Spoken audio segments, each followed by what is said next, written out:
On December 8, 1941, the day following Japan's unexpected assault on the United States naval base at Pearl Harbor, the United States found itself compelled to enter the Second World War.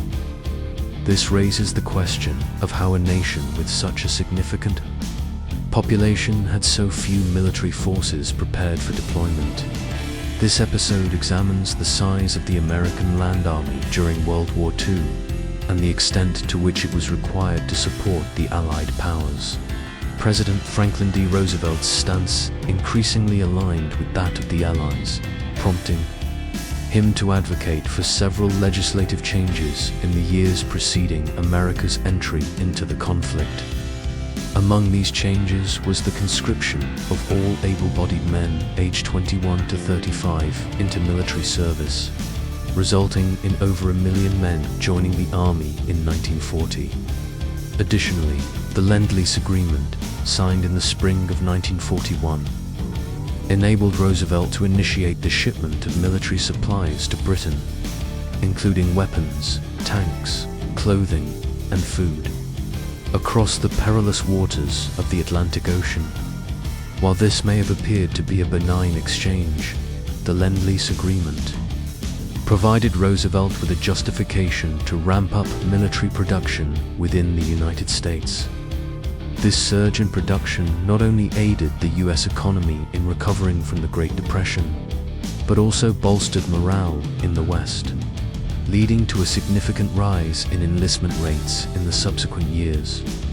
Records from July 1941 indicate that the American Army comprised approximately 174,000 soldiers. When factoring in the 1.2 million men who were conscripted into military service, it becomes evident that the United States possessed the 17th largest army in the world at that time. The American military would reach its peak strength in the following years. In March 1945, the majority of recruits were assigned to serve within the ground forces. The reorganization of the United States Army commenced in 1942, transitioning from its traditional structure, which included the infantry, cavalry, and artillery, specifically field and coast artillery. This structure was reformed to create the Army Ground Forces of the United States, under the leadership of Lieutenant General Leslie J. McNair. 4 new combat arms were established: airborne armor, anti-aircraft, and tank destroyer units. These new formations became increasingly vital as the Wehrmacht and Luftwaffe employed advanced weaponry and vehicles in their blitzkrieg tactics. The year 1942 marked a period of aerial urgency, as the Luftwaffe had achieved near-total dominance in the skies, making anti-aircraft weaponry indispensable. This situation persisted until Allied forces succeeded in securing greater aerial control. This context sheds light on the evolution of the American military in the years preceding its entry into the war. Prior to this, numerous infantry divisions had remained inactive and were reactivated in the lead-up to the conflict. For instance, the 7th, 8th, and 9th Infantry Divisions were reformed in 1940. Nevertheless, the US military experienced significant expansion during the war, with approximately 70% of the 16 million personnel serving in the Army during World War II being part of these units. These units were capable of operating largely independently, allowing them to conduct smaller operations and maneuvers effectively. With the M4 Sherman tank having recently entered production, many tanks were prepared for deployment in Europe. Although the United States continued to supply Britain with the less effective M3, the M4 Sherman became the second most produced armored vehicle of World War II and played a pivotal role in the armored divisions, which primarily consisted of infantry troops.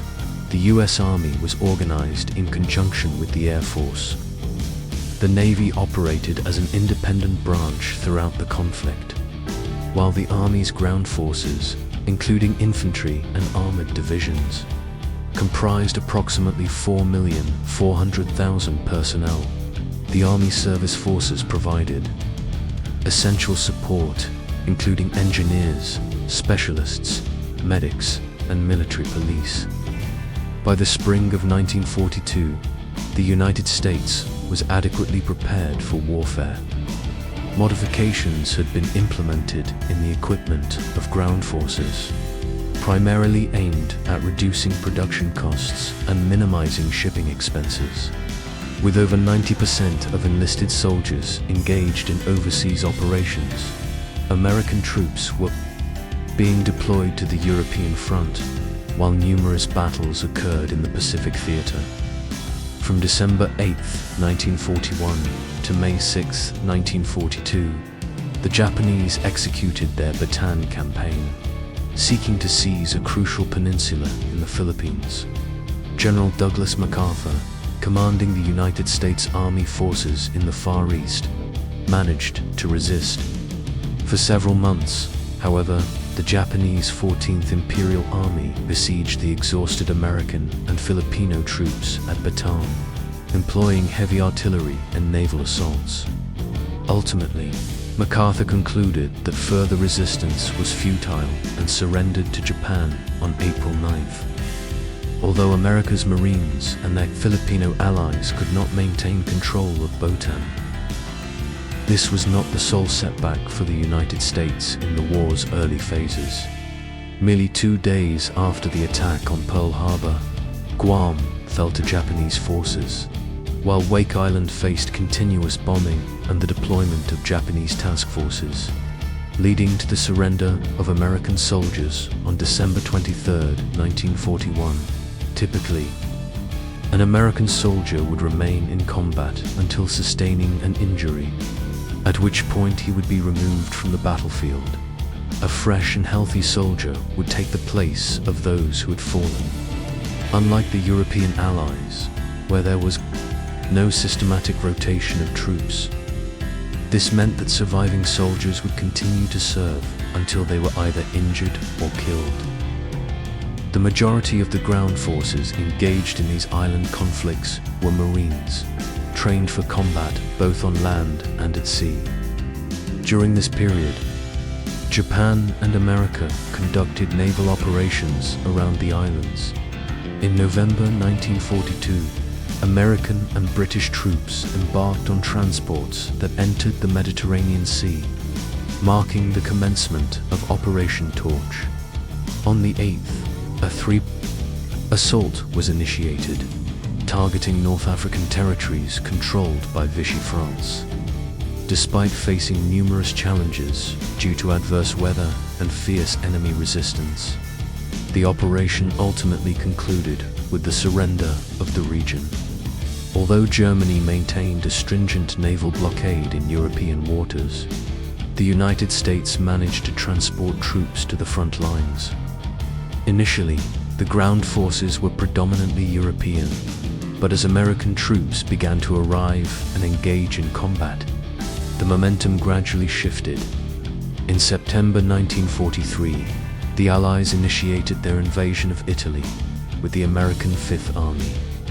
Landing at Salerno on the 9th, the Germans launched panzer attacks, complicating the American beachhead's connection with British forces.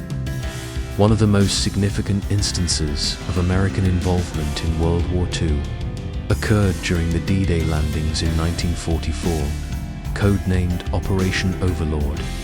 The Normandy landings subjected Allied forces to severe mental and physical challenges as they sought to penetrate the northern regions of occupied France. The 2nd, 3rd, 4th, 5th, and 6th Armoured Divisions commenced their operations in Normandy on June 6th.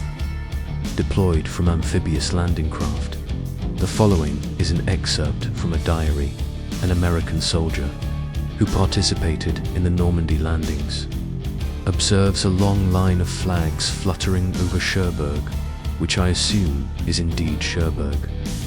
A few anti-aircraft tracer rounds ascend into the sky above the immediate front line. It is intriguing to contemplate the thoughts of the Germans as they maneuver around their artillery. The entire channel separating us from Cherbourg is populated, with numerous small vessels, all sailing quietly and efficiently towards France, carrying British, Canadian, and American forces on their mission. I have heard that our commanding officer has also landed, indicating that our infantry must be present by now. May they be blessed and fortunate in their endeavors. I doubt I can write for much longer, as the French coast is now visible, and soon we will need to fulfill our roles.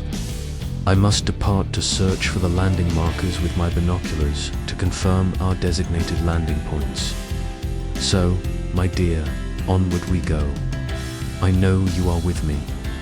Until we meet again, God bless, and I love you.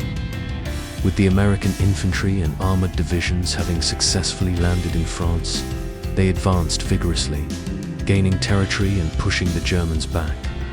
Meanwhile, the United States was mobilizing its forces to reclaim the Pacific Islands.